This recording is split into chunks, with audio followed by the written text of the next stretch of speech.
وہ شرارت سے بھری سرمئی آنکھیں ان سبز آنکھوں کا طواف کر رہی تھیں جس چہرے پر اس ٹھنڈی رات کی کہانی لکھی تھی۔ وہ سبز آنکھیں جھکی ہوئی تھیں، گھنیری پلکوں کی بار سجدہ ریز تھی۔ زرمی نے جان نثار نظروں سے اس کا جھلملاتا چہرہ دیکھا۔ کیا خیال ہے دوبارہ چلیں؟ عارفین نے کان میں ہولے سے سرگوشی کی۔ کہاں؟ زرمیل نے سوالیہ نظروں سے پوچھا۔ اسلام آباد، اسی ہوٹل کے اسی بیڈ روم میں جہاں سے یہ کہانی شروع ہوئی تھی۔ زرمیل نے گھور کر اسے دیکھا۔ اپنی خیر چاہتا ہے تو فضول گوئی سے پرہیز کرنا۔ عارفین نے کچھ نہیں کہا، بس ہنستا ہی چلا گیا۔ اس کی ہنسی پر زرمیل نے تھوڑا جھنپ سا گیا اور عارفین کو ہنسنے کا اور موقع مل گیا۔ کیا بکواس ہے؟ وہ جھنجھلا کے رہ گیا۔ یار قسم سے آج پہلی بار تجھے اس طرح جھنپتے ہوئے دیکھ رہا ہوں۔ اس کی تو ہنسی ہی نہیں رک رہی تھی۔ دیکھ اگر تو چپ نہیں ہوا تو یہ تیرا گٹار تیرے سر پر دے ماروں گا۔ زمین نے گٹار اوپر اٹھایا۔ اچھا سوری، تو میرا یہ گٹار دے دے، یہ میرا فیورٹ ہے۔ یکدم ہی اس کی ہنسی کو بریک لگا اور اس نے سنجیدہ ہو کر زرمیل سے گٹار لے لیا تھا، مگر ہنسی کا فوارہ پھر سے ابل پڑا۔ زرمیل وہاں سے اٹھنے لگا کہ عارفین نے پھر سے اس کو وہیں بٹھا دیا۔ اب باری عارفین کی ہے، سمرن نے کہا۔ مجھے کوئی پرابلم نہیں ہے، مگر سوچ لو تم لوگوں کو نیند آ جائے گی۔ بے فکر رہو، ہم سب تمہاری بے سری آواز کے عادی ہیں اور تمہاری ہی طرح نہایت ڈھیٹ ہیں۔ ارشد نے چٹکلا چھوڑا۔ اچھا میں بے سرا ہوں، ٹھیک ہے، ذرا تم بھی اپنے سر بکھیر دو اس محفل میں۔ ابھی تو باری فی الحال تمہاری ہے، اور ویسے بھی میں اپنے 2 بچوں کو سنبھال رہا ہوں۔ ارشد اپنی گود میں اپنے دونوں بچوں کی طرف اشارہ کیا۔ عارفین فکر مت کرو، تمہاری بعد ارشد کی باری ہے، کیونکہ یہ بھی سروں کا سردار ہے۔ حسن آفریدی کے کہنے پر محفل میں زعفران بن گئی تھی۔ عارفین نے مسکراتے ہوئے مقصوم کو دیکھا۔ اس کے دیے ہوئے صوت میں اس کی جھپ ہی نرالی لگ رہی تھی۔ وہ مکمل حسن کا شاہکار لگ رہی تھی۔ اس کی انگلیاں خود بخود گٹار کی تاروں پر تھرکنے لگیں۔ اس خوبصورت سی دھن نے مقصوم کو اپنے گرد لپیٹ میں لیا۔ شہرازہ یہ گیت پوری محفل کی جان بن گیا۔ خدا کو دکھ رہا ہوگا نہ دل تجھ سے جدا ہوگا، تیری تقدیر میں مجھ کو وہ اب تو لکھ رہا ہوگا۔ باقی کے جتنے بھی مصرعے تھے عارفین نے گٹار کی دھن پر ہی گائے۔ پوری محفل اس کی دھن کے سحر میں جیسے کھو سی گئی۔ مقصوم بھی اسی دھن میں کھو گئی تھی۔ آج اس کا درد جیسے چیخ چیخ کر اپنے ہونے کا احساس دلا رہا تھا۔ زرمیل نے بغور عارفین کو دیکھا۔ ایسا محسوس ہو رہا تھا جیسے اس نے اپنے دل کا درد اپنے اس گیت میں عیاں کیا ہو۔ اس نے مقصوم کو دیکھا جس کی نگاہیں جھکی ہوئی تھیں، مگر ایسا لگا جیسے ان سیاہ کانچ میں نمی سی بھر گئی ہو۔ اس کا مطلب ہے معاملہ ٹھیک نہیں ہے، کچھ تو گڑبڑ ہے۔ زرمیل نے خود سے ہی کہا تھا، مگر ساتھ بیٹھے سلجوق کی تیز سماع سے محفوظ نہیں رہ سکا۔ کچھ نہیں، بہت زیادہ۔ عارفین جیسا اسٹون مین بہت بڑے دکھ سے گزر رہا ہے، ہم اس کی کیا مدد کر سکتے ہیں؟ زرمیل نے افسردہ نظروں سے عارفین کو دیکھا۔ یار یہ اس کا پرسنل افیئر ہے، ہم کیا مدد کریں؟ وہ سوچ نظروں سے دیکھ کر رہ گیا۔ عارفین سب کو مسکرا کے تعریفیں سمیٹ رہا تھا۔ سب سے نظر ہوتی ہوئی جب نظر زرمیل پر ٹھہری تو ہونٹوں کی مسکراہٹ ہونٹوں کی تراش میں ہی دم توڑ گئی۔ زرمیل کی سنجیدہ صورت دیکھ کر وہ سمجھ سکتا تھا کہ زرمیل اسے کتنا جانتا ہے۔ عارفین، زرمیل نے سنجیدگی سے پکارا۔ میں تجھے بچپن سے جانتا ہوں، تو کیوں خوش ہوتا اور کس بات پر اداس؟ تیری زندگی کے سارے اوراق میرے سامنے ہیں۔ جانتا ہوں میں، تو نے مقصوم کو منانے کی کوشش نہیں کی؟ تجھے پتہ ہے یہ لڑکیاں بہت نازک ہوتی ہیں، ان کا دل بہت حساس ہوتا ہے، ذرا سی ٹھیس لگنے پر چکنا چور ہو کر بکھر جاتا ہے۔ اس کی نظر مقصوم کے چہرے میں ہی الجھی ہوئی تھی۔ مگر جب انہیں پیار سے اپنی طرف کرو تو پھر یہ تمہاری ہی گنگاتی ہیں، نہ صرف یہ بلکہ اپنا سب کچھ تم پر نچھاور بھی کر دیتی ہیں۔ زرمیل نے اشارے میں سے بہت کچھ سمجھا دیا اور عارفین اتنا ناصب نہیں تھا کہ وہ اس کا اشارہ نہیں سمجھ پاتا۔ عارفین بیگ بزنس ٹائکون، ہر فیلڈ میں کامیاب، اعلیٰ عہدے پر فائز، پر اپنی ازواجی زندگی میں ناکام۔ کیوں؟ سلجوق آفریدی کو بھی بہت دکھ ہوا تھا عارفین پر۔ وہ اندر سے کتنا اکیلا اور تنہا تھا۔ میں زبردستی پر یقین نہیں کرتا، مگر اسے میری کمزوری بھی مت سمجھنا۔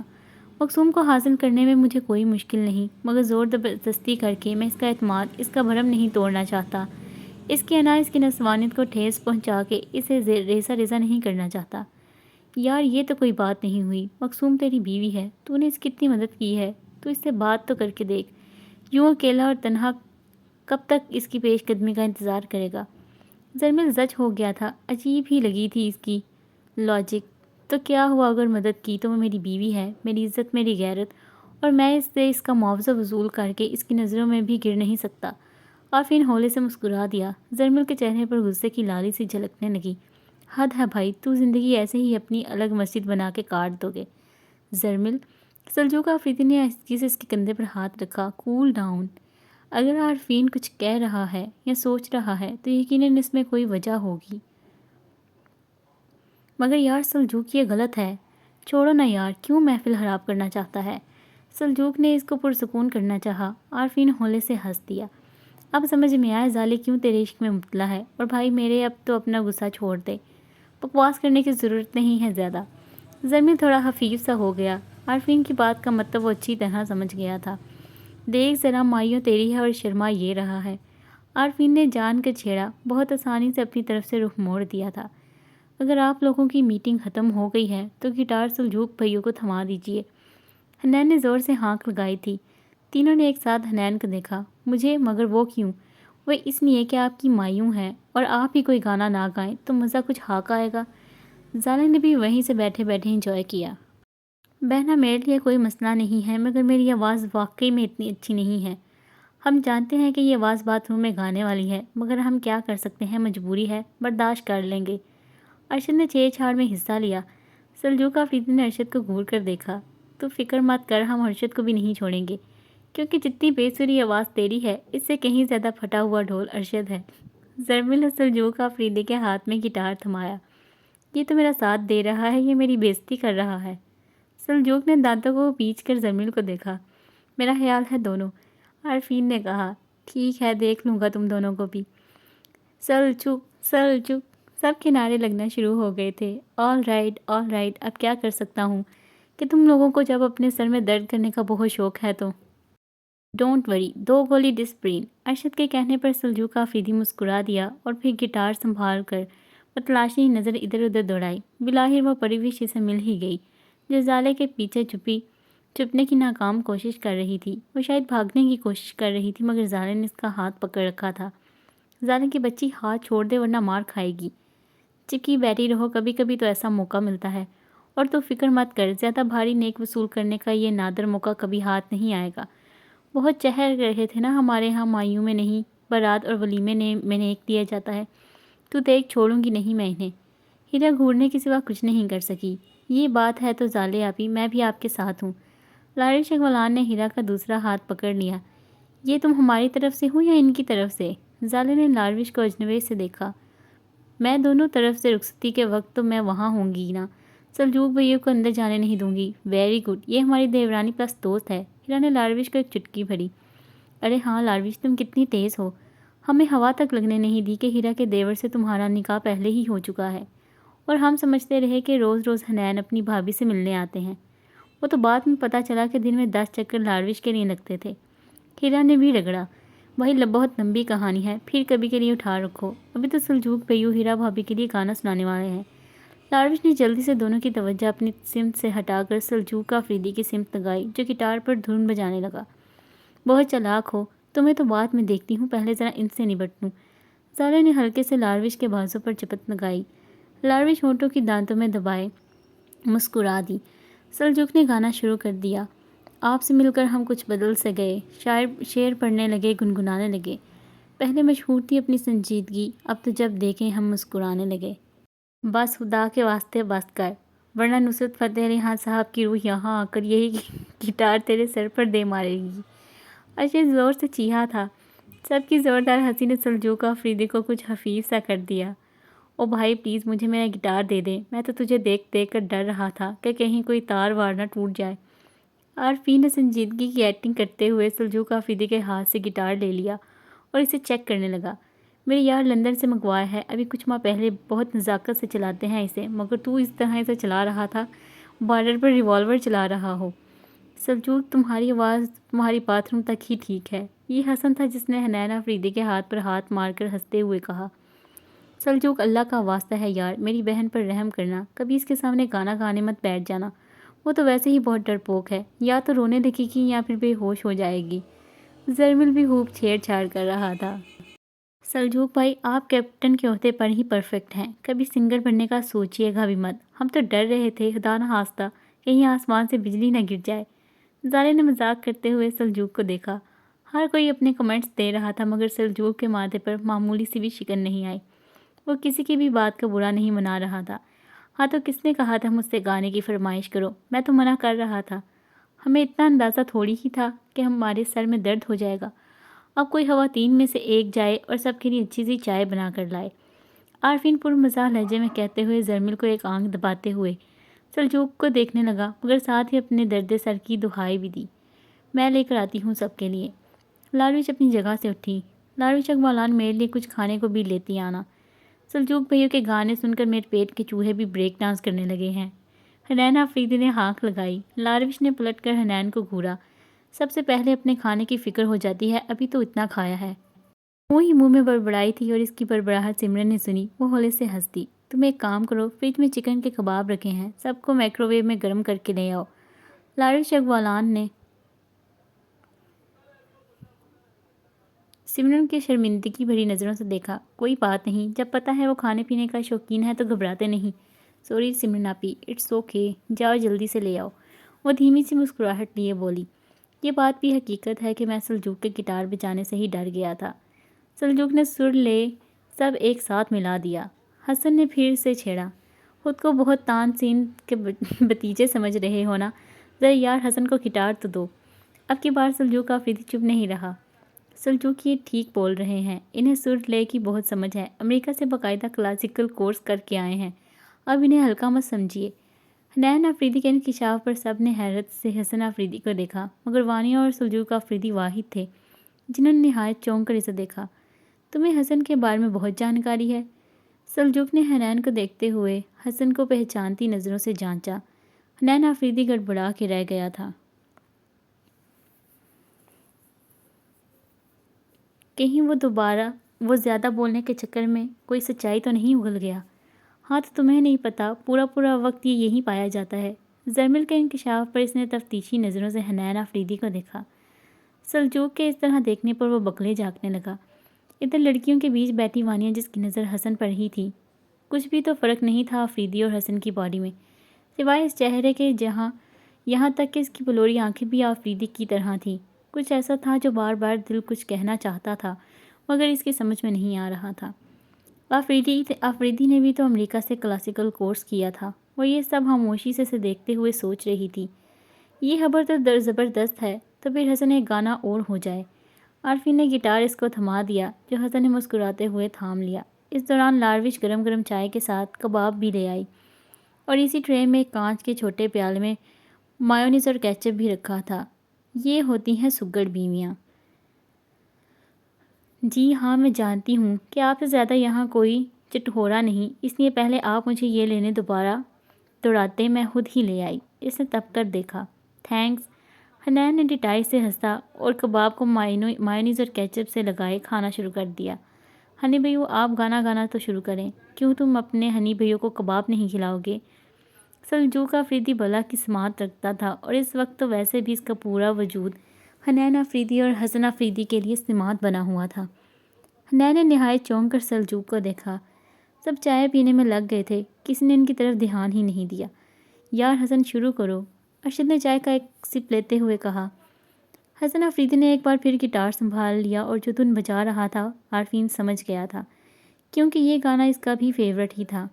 میری قسمت کے ہر ایک پنے پر، میرے جیتے جی میرے مرنے پہ، میرے ہر ایک پل، ہر ایک لمحے میں تو لکھ دے میرا اسے۔ جہاں عارفین نے مسکرا کے وکٹری کا نشان بنایا تھا، وہیں شک کی گھنٹیاں پھر سے بجنا شروع ہو گئی تھیں۔ آہستہ آہستہ اس کے شک و یقین کی زبان مل رہی تھی۔ وانیہ اپنے شک و یقین کو سچ ثابت کرنا چاہتی تھی اور اس کا صرف اب ایک ہی حل تھا۔ سب حسن آفریدی کی خوبصورت آواز میں کھوئے ہوئے تھے، مگر ایک اور شخص تھا جو بغور حسن کو ہی دیکھ رہا تھا۔ وہ تھا سلجوق۔ اس کی بلوری آنکھیں اور حنین کی بلوری آنکھیں ایک جیسی تھیں۔ حنین آفریدی کا حسن آفریدی سے یوں بے تکلف ہو کر بات کرنا اس کا دماغ ٹنکا تھا۔ وانیہ چپکے سے زالے کے برابر سے اٹھی تھی اور بنا وقت ضائع کیے وہ اندر کی طرف بڑھی۔ حسن آفریدی کی آواز پورے لان میں گونج رہی تھی۔ وانیہ نے اس کے بیڈ روم میں قدم رکھا، سوئچ بورڈ پر ہاتھ مار کے سارے بٹن آن کر دیے تھے۔ پورا کمرے کی ہر ایک شے روشنی میں نہا گئی۔ پورے بیڈ روم پر اس نے ایک طائرانہ نظر ڈالی۔ جہازی سائر بیٹھ تھا اس کے سامنے ہی 3 ڈور الماری رکھی تھی۔ ایک بڑی سی کانچ کی ٹیبل تھی جس پر اس کے آفس کے کچھ کاغذات اور فائلز رکھی تھیں۔ دوپہر کا لیٹ جس کے اندر اس کا آدھا پیر دھس گیا تھا۔ آف وائٹ کرٹن جو اس بیڈ روم کی خوبصورتی کو مزید بڑھا رہے تھے۔ اس نے ایک سانس لی اور سب سے پہلے کانچ کی ٹیبل کی سمت بڑھی۔ وہاں رکھے ہر کاغذ کو اس نے دیکھنا شروع کیا تھا۔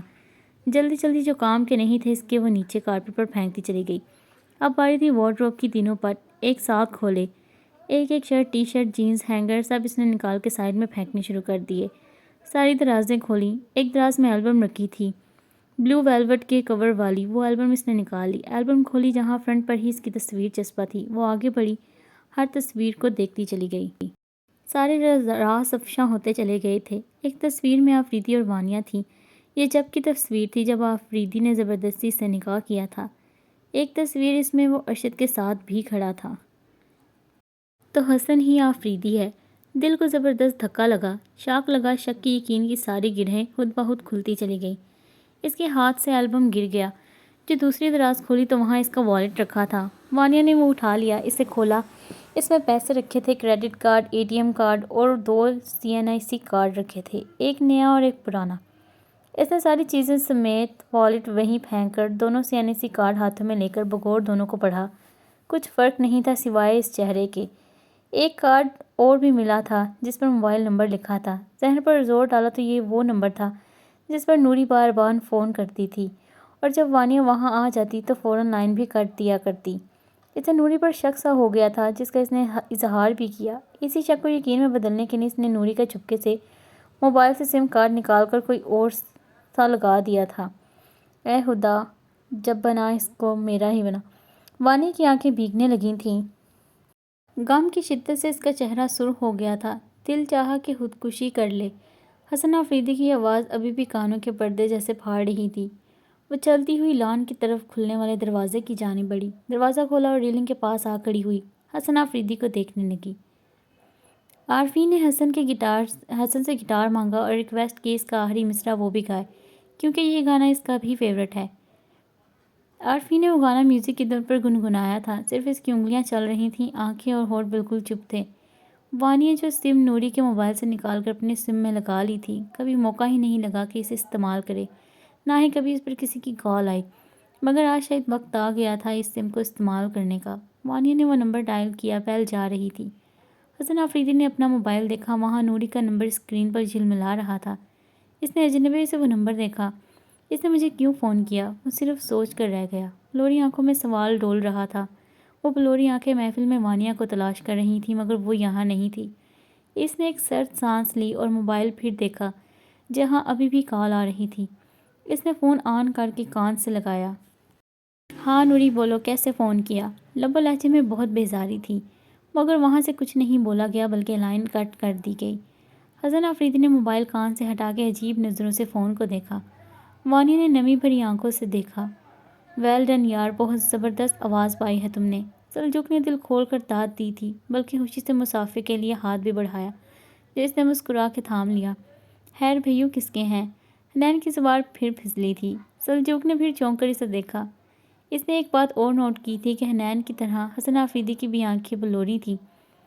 موبائل پر پھر سے نوری کا فون آنے لگا۔ حنین آفریدی نے حسن کا فون دیکھا، بیل بج رہی تھی مگر وہ نہیں اٹھا رہا تھا۔ وانیہ پر نظر حنین آفریدی کی ہی پڑی، وہ بھی اچانک۔ وہ حسن آفریدی کے کہنے ہی والا تھا کہ بلکہ سامنے حسن آفریدی کے بیڈ روم میں کھلنے والی بالکنی میں وانیہ کان سے موبائل لگائے حسن آفریدی کو ہی دیکھ رہی تھی۔ ہنی بھئیو، حنین نے دھیرے سے پکارا۔ حسن آفریدی نے اسے دیکھا۔ ادھر دیکھیں۔ حنین کی نظروں کے تعاقب میں حسن نے دیکھا۔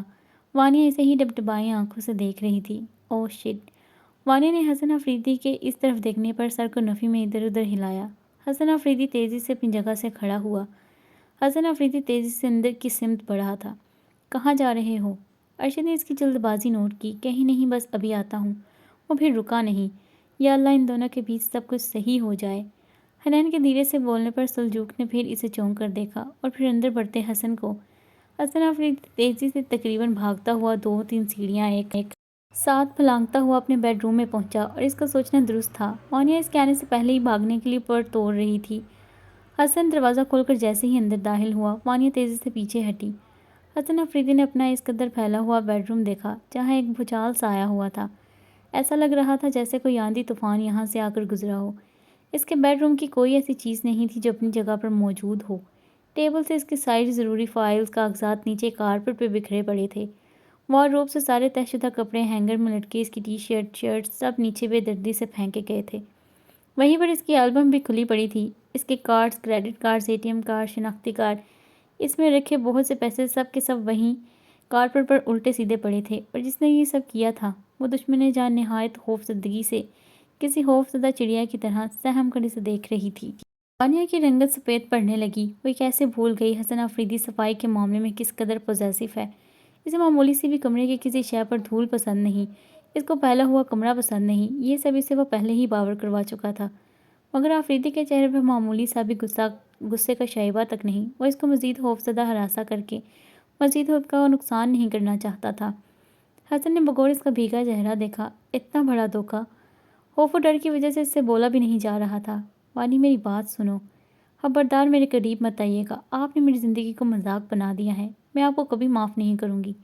ایک نین کٹورے سے مسلسل آنسو بہہ رہے تھے جن سے حسن افریدی کو بہت تکلیف ہو رہی تھی۔ وانیہ کے ڈر و خوف میں تھوڑی سی ہمت پیدا ہوئی۔ وانیہ جان، مجھے اپنی صفائی میں کچھ بولنے تو دو۔ وہ ایک ہی قدم میں اس تک پہنچا اور نرمی سے کہتے ہوئے اس کے دونوں ہاتھ تھام لیے تھے۔ خاموش ہو جائیے، نہیں سننی مجھے آپ کی کوئی بھی بات، اور نہ ہی مجھے آپ مجھے ان بےہودہ الفاظ سے پکاریے۔ وانیہ نے نہایت بے دردی سے اس کے دونوں ہاتھوں کو جھٹک دیے اور مزید اس سے دور ہٹی۔ اوکے، مگر تمہیں میری بات سننی ہوگی۔ وانیہ اس وقت زخمی ہرنی بنی ہوئی تھی، نہ ہی تو حسن افریدی کو کچھ کہنے دے رہی تھی اور نہ ہی اپنے قریب آنے دے رہی تھی۔ وہ جھنجھلا گیا، وانیہ اسٹاپ اٹ! بالآخر حسن افریدی کے چہرے پر غصہ در آیا۔ وانیہ ایک دم سب رونا دھونا بھول کر ساکت اور جامد ہو گئی۔ وہ یہ کیسے بھول گئی کہ سامنے افریدی کھڑا ہے جس کے سائے سے بھی وہ آج بھی خوفزدہ تھی، اور خاص کر ان بلوری آنکھوں سے جن میں اس نے ہمیشہ سے سرخ ڈورے ایک غصے کی چنگاری لیے دیکھے تھے۔ اس کی زبان تالوں سے چپکی تھی، سانسیں تھم سی گئی تھی اور دل کی دھڑکن دھڑکنا بند ہو گئی تھی۔ آنکھوں کے گرد اندھیرا سا چھانے لگا تھا، ہوش و حواس کھونے لگی تھی۔ عقل و ہرد کے سارے دروازے بند ہو گئے تھے۔ وہ لڑکھڑا کے گر ہی جاتی اگر بروقت حسن افریدی سے آگے بڑھ کر اپنی مضبوط باہوں میں نہ تھام لیتا۔ او مائی گاڈ! اب گھبرانے کی باری اس کی تھی۔ اس نے وانیہ کے پھول جیسے وجود کو اپنے چوڑے مضبوط بازو میں اٹھا لیا اور چلتا ہوا اپنے جہازی سائڈ بیڈ پر لٹا دیا اور اس کے پاس ہی بیٹھ گیا۔ اسے خود سے جتنا غصہ آتا کم تھا۔ وہ اچھی طرح جانتا تھا کہ وانیہ اس کے سائے سے بھی کس قدر خوفزدہ ہے، اور وہ رات بھلا وہ کیسے سکتا ہے جو وانیہ کے ڈر و خوف کے تابوت میں آخری کیل تھی۔ وہ آرام سے اس پر جھکا۔ وانیہ! حسن افریدی نے اس کے رخسار پر اپنی ہتھیلی پھیری۔ وانیہ نے اتنی زور سے آنکھیں میچ رکھی تھیں جیسے اب کبھی نہیں کھلیں گی۔ حسن نے بغور اس کا چہرہ دیکھا۔ اس چہرے سے بارہا اس نے شدید نفرت کی تھی، حالانکہ یہ چہرہ شیلا افریدی سے کتنا شباہت رکھتا تھا۔ ریحان شیخ نے جو کچھ کیا اس سے کہیں زیادہ حساب وہ اس وجود سے سود سمیت وصول کر چکا تھا کہ اس کے جسم کے ساتھ ساتھ روح بھی گھائل ہو گئی تھی۔ اس کا روح زخمی ہو گیا تھا۔ اس کا نفس، اس کی نسوانیت، اس کا اعتماد، انا سب کانچ کے ٹکڑوں کی طرح ریزہ ریزہ ہو کر بکھر گیا تھا۔ مگر جو بھی کیا، جیسا بھی سلوک و برتاؤ اس نے وانیہ کے ساتھ کیا، یہ بھی حقیقت تھی کہ وہ اس چہرے سے بے پناہ پیار کرتا تھا، اس کے وجود کے بغیر رہ نہیں سکتا۔ اس کا پیار، اس کی محبت وانیہ کے لیے عشق میں، جنون میں کا بدلہ وہ نہیں جانتا۔ وہ بغور اس کا ایک ایک نقش تکنے لگا اور نگاہ بھٹکتی ہوئی اس کی سفید صاف و شفاف سراہی دار گردن پہ بڑے تل پر ٹھہری۔ وہ خود اپنی بے قراری کو روک نہیں سکا، تا دیر اپنے جذبات پر بند نہیں باندھ سکا۔ وہ جھکتا چلا گیا اور اس کی صاف و شفاف سراہی دار گردن اپنے عشق جنون کی مہر ثابت کرتا چلا گیا۔ وانیہ کی آنکھ کسی احساس کے تحت کھلی۔ پہلے تو کچھ سمجھ میں نہیں آیا، مگر سوتے منجمد اعصاب جاگے تو محسوس ہوا حسن اس پر جھکا ہوا ہے۔ خود پر جھکے حسن کے دونوں چوڑے کندھوں پر ہاتھ رکھ کے پوری طاقت سے اس نے اس کو الگ کیا اور تیزی سے اٹھی۔ دوسری سائڈ سے بھاگنے لگی کہ حسن نے اس سے زیادہ تیزی سے وانیہ کا بازو تھام کر اپنی سمت کھینچا کہ وہ مکمل اس کے حصار میں قید ہو گئی۔ وانیہ کے چہرے پر ڈر و خوف واضح پڑا جا سکتا تھا۔ اس طرح اگر مجھ سے ڈرتی رہو گی تو میری بات کیسے سنو گی؟ اس نے اپنی چمکتی ہوئی بلوری آنکھیں وانیہ کی سہمی سہمی آنکھوں میں ڈال دیں۔ مجھے کچھ نہیں سننا، آپ مجھے جانے دیں۔ ان سہمی سہمی خوفزدہ آنکھوں سے چند موتی ٹوٹنے لگے تھے اور اس سے بہنے کہ وہ اپنا اصل کھوتے۔ حسن نے جھک کر اس کی پلکوں پر اپنے لب رکھ دیے تھے۔ اب مت رونا۔ وانیہ کی آنکھیں حسن کی جسارت پر پھٹی کی پھٹی رہ گئیں۔ اتنا تو وہ جان ہی گئی تھی کہ اب کسی بھی قسم کی کوئی بھی مذمت کرنا بیکار ہے۔ اس نے پھر ایسی کوشش نہیں کی، خاموشی سے اس کی بات سننے میں ہی بھلائی تھی۔ حسن کو جب یقین ہو گیا کہ وانیہ اس کی بات سننے کو راضی ہو گئی ہے تو اس نے اپنی گرفت کے حصار سے اسے آزاد کیا، مگر اس کا نازک ہاتھ ہنہوز اس کی مضبوط مٹھی میں قید تھا۔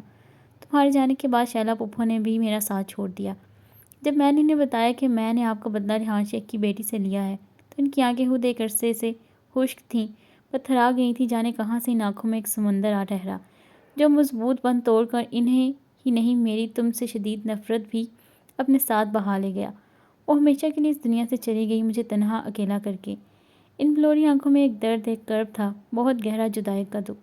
وانیہ نے حسن کے چہرے پر لکھی تکلیف کو بغور دیکھا تو ان آنکھوں میں دو چہرے بھی ٹھٹ سے آ رکا تھا جو اس نے حسن آفریدی کے گھر پر بستہ دیکھا تھا۔ میں اپنی شیلا پھپھو سے بچپن سے ہی بہت محبت کرتا تھا، ان سے اٹیچ تھا۔ ان کا اتنا بڑا دکھ مجھ سے برداشت ہی نہیں ہوا۔ 10 سال کی عمر سے ہی میں نے تہیہ کر لیا تھا کہ میری زندگی کا صرف ایک ہی مقصد ہے، ریحان شیخ کی ہر طرح سے بربادی، اور میں اپنے مضبوط ارادوں اور مقصد میں کامیاب بھی ہو گیا۔ تم سے شدید نفرت کرتے کرتے کب تم میرے اندر محبت کی جڑیں پھیلا گئی مجھے پتہ ہی نہیں چلا۔ اس نے محبت اور چاہت سے وانیہ کو دیکھا۔ وانیہ جب غور اس کا چہرہ تک رہی تھی، اس کے یوں چاہت بھری نظروں سے دیکھنے پر بری طرح جھنپ کے رہ گئی۔ حیا سے پلکوں کی باڑ گر گئی۔ اس دن میں تمہارے پاس واپس آ رہا تھا تمہیں لینے کے لیے۔ ریحان شیخ نے جو کچھ شیلا پھپھو کے ساتھ کیا، اس کا درد انہوں نے پا لیا تھا۔ جو کچھ انہوں نے شیلا پھپھو کو دیا، اس سے کہیں زیادہ تکلیف، نقصان انہیں مل چکا تھا۔ مجھے اب ریحان شیخ سے کوئی سروکار، کوئی مطلب نہیں تھا۔ میں نے تم سے نکاح کیا تھا، تم میری بیوی تھی، اس لیے میں نے سوچ لیا تھا کہ میں تمہیں لے کر ہمیشہ کے لیے یہاں سے، اس ملک کو چھوڑ کے چلا جاؤں گا، جہاں صرف میں اور تم اپنی الگ دنیا بسا کر رہیں گے، جہاں دکھ و درد کا معمولی سا بھی شائبہ تک نہیں ہوگا۔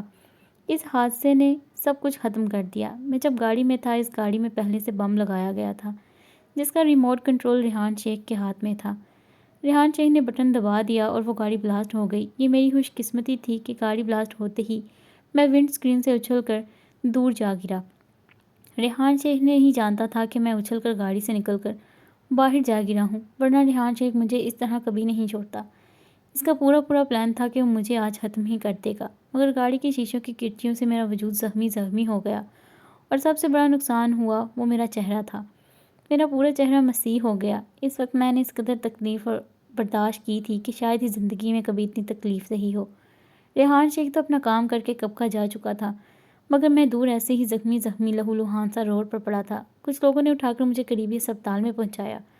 ڈاکٹرز کے بھی میری ایسی کنڈیشن دیکھ کر رونگٹے کھڑے ہو گئے۔ میں نے صرف اتنی ہمت کی کہ ڈاکٹر سے کہہ کر اپنی جگری دوست ارشد کو فون کروا دیا۔ ارشد ایک کال پر پہلی فلائٹ سے ہی اسلام آباد پہنچا۔ او مائی گاڈ حسن، یہ کیا ہوا ہے؟ کس نے کیا ہے تمہارے ساتھ اس طرح؟ ارشد کی آنکھوں میں دکھ الکورے لے رہا تھا۔ حسن کی تکلیف اسے اندر تک محسوس ہوئی تھی۔ یار تم بس میرا علاج کروا دو، یہ چند جملے بامشکل تکلیف کی شدت سے اس کے منہ سے نکلے تھے۔ چہرے کی پوری کھال جھلس کے رہ گئی تھی، سوائے ان بلوری آنکھوں کے۔ چہرے کا ہر نقش جل کے راکھ ہو گیا تھا۔ تو خاموش ہے، مت بول، میں تیرا علاج کرواؤں گا، تجھے کچھ نہیں ہوگا۔ ارشد سے اس کی پٹیوں میں جکڑا وجود دیکھا نہیں جا رہا تھا۔ اس کا دل اس قدر دکھا تھا، وہی جانتا تھا، خون کے آنسو رو رہا تھا۔ ارشد نے 1-2 گھنٹے میں ارجنٹ امریکہ کی 2 سیٹس کنفرم کروا لیں۔ کتنے ہی گھنٹوں کی مسافت طے کر کے وہ حسن کے ساتھ امریکہ کے ہسپتال میں موجود تھا۔ حسن کا آپریشن شروع کر دیا گیا۔ مسٹر ارشد، حسن آفریدی کا چہرہ پوری طرح جھلس کے رہ گیا ہے۔ پلاسٹک سرجری سے ان کا پورا چہرہ کسی اور چہرے میں تبدیل ہو جائے گا، ڈاکٹر نے انگریزی میں ارشد سے کہا۔ نو پرابلم ڈاکٹر، حسن کی زندگی سے بڑھ کر کچھ نہیں۔ اوکے تو پھر آپ جلدی سے کچھ پیپر سائن کر کے فارمیلٹی پوری کریں، ہم آپریشن کی تیاری کرتے ہیں۔ حسن کا آپریشن کامیاب ہو گیا تھا۔ کتنے ہی دن وہ ہسپتال میں رہا۔ اس کا چہرہ سفید پٹیوں میں جکڑا ہوا تھا۔ آج اس کے چہرے سے پٹیاں ہٹنی تھیں۔ ڈاکٹرز اور ارشد روم میں داخل ہوئے۔ حسن آفریدی کے چہرے کی پٹی ہٹا دی گئی تھی، اسے ایک نیا چہرہ ملا تھا۔ ڈاکٹر نے اسے آئینہ دکھایا۔ ارشد، میرا چہرہ۔ حسن نے اپنے چہرے پر ہاتھ پھیرا۔ تمہارا کانچ کی کرچیوں اور بلاسٹ کی تپش سے پورا چہرہ جھلس گیا تھا۔ تمہارے چہرے کی پلاسٹک سرجری کرنی ضروری تھی۔ ارشد نے اس کے کندھے پر ہاتھ رکھا۔ حسن نے کچھ نہیں کہا، خاموشی سے آئینہ دیکھا تھا۔ اس میں اپنا نیا چہرہ دیکھتا کچھ عرصے بعد وہ امریکہ میں ہی رہے۔ ڈاکٹرز کی بہترین ٹریٹمنٹ سے وہ جلد صحت یابی کی طرف لوٹنے لگا۔ ہم اسلام آباد واپس آ گئے۔ ارشد کو اپنی کوئی میٹنگ اٹینڈ کرنی تھی اور مجھے تمہارے پاس آنا تھا، مگر ہر ایک طرف تمہاری جدائی کا دکھ اور ایک طرف تم دنیا کی بھیڑ میں کہاں کھو گئی، مجھ سے جدا ہو گئی، میں نہیں جانتا تھا۔ میں نے اللہ کے حضور گڑ گڑا کے تمہارے ملنے کی دعا مانگی، مگر مجھے نہیں معلوم تھا میری دعائیں اتنی جلدی قبول ہو جائیں گی اور تم مجھے مل جاؤ گی۔ حسن نے اس کے رخسار پر چوڑی ہتھیلی رکھی۔ ارشد مجھے زبردستی اپنے گھر لے آیا۔ میں یہاں قطعی نہیں آنا چاہتا تھا، مگر اب سوچتا ہوں اچھا ہوا ارشد کی بات مان لی۔ ارشد میرا جگری دوست ہے، میری زندگی کے ہر اوراق سے وہ واقف ہے، سوائے اس کے جو لڑکی میری زندگی میں ہے وہ تم ہو اور اس گھر میں موجود ہو۔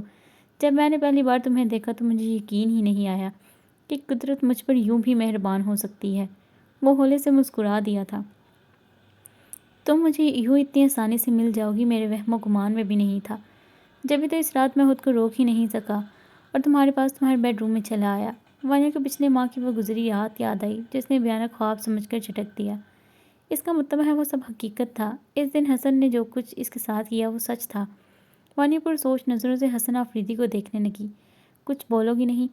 حسن نے اس کی پرسوچ آنکھوں میں اپنی بلوری آنکھیں گاڑ دیں۔ وانیہ نے اس کے دیکھنے پر آنکھیں جھکا لیں۔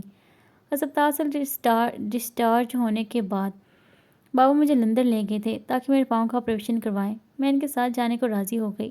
اس شہر میں اب میرا دل بالکل نہیں لگتا۔ میں اپنی زندگی سے بیزار ہو گئی تھی، چھٹکارا چاہتی تھی، آپ سے آپ کی یادوں کو بھولنا چاہتی تھی، اس حادثے کو اپنے دل و دماغ سے چھپا ہر نقش کو مٹانا چاہتی تھی۔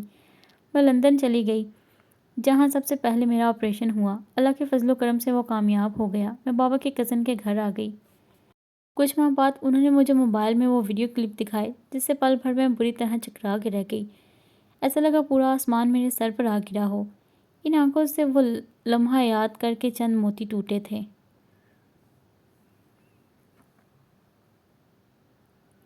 کیا تھا اس ویڈیو میں؟ آپ؟ اس نے بھیگی بھیگی آنکھوں سے حسن کو دیکھا۔ میں؟ جی اس ویڈیو میں جس گاڑی میں آپ کار پارکنگ کی طرف لے جا رہے تھے کہ وہ اچانک بم سے بلاسٹ ہو گئی۔ بابا یہ کیا ہے؟ وانی کی زبان لڑکھڑا کے رہ گئی۔ وہ ایک پل میں چکرا کے رہ گئی۔ وانی بیٹا یہ آفریدی ہے جس کی بدولت آپ نے بہت سی تکلیفیں سہیں، درد برداشت کیے، آپ کی زندگی، آپ کا چین سکون سب برباد ہو گیا، اور یہ سب جس کی وجہ سے ہوا، میں نے اسے جان سے مار دیا، اس دنیا سے اس کا وجود مٹا دیا۔ نہیں بابا یہ غلط ہے، آپ کو ایسا نہیں کرنا چاہیے تھا۔ میں آفریدی سے دور جانا چاہتی تھی، اسے سائے سے چھٹکارا چاہتی تھی، مگر بابا یہ بھی حقیقت ہے، میں کسی کی جان نہیں لینا چاہتی۔ میری جان یہ کسی کی نہیں آفریدی کی ہے، وہی آفریدی جس نے لمحہ لمحہ آپ کو اذیت میں رکھا، آپ کو آپ کے سائے تک سے خوف زدہ رکھا، راتوں کو ڈر ڈر کر اٹھنا، چیخنا چلانا، یہ سب کس کی وجہ سے تھا؟ آفریدی کی وجہ سے۔ اور اگر آج میں نے آپ کی بدلہ پورا لے لیا تو آپ کو خوش ہونا چاہیے، اور پھر یہی تو نہیں، اس نے ہمیں مالی حالات سے بھی تو کنگال کر دیا، میرا پورا بزنس، میری فیکٹری سب برباد کر دیا۔ تو بابا اگر آفریدی نے ایسا کیا تو کیوں؟ اس کی وجہ کیا تھی؟ کیا مطلب؟ انہوں نے سوالیہ نظروں سے دیکھا۔ شیلا آفریدی، انہوں نے دھیرے سے یہ نام پکارا تھا۔ ریحان آفریدی کے نگاہ چرانے لگے۔ نظر چرانے سے حقیقت نہیں بدل جائے گی بابا۔ اس نے ریحان شیخ کو نظر چراتے ہوئے دیکھ لیا۔ بابا آفریدی نے میرے جسم ہی نہیں میری روح تک زخمی کر دی، میں اسے بھی نظریں ملانے کے قابل نہیں رہی، مگر آپ سے جو دکھ مجھے ملا ہے وہ آفریدی کے دیے گئے درد اور زخم سے بہت بڑا ہے۔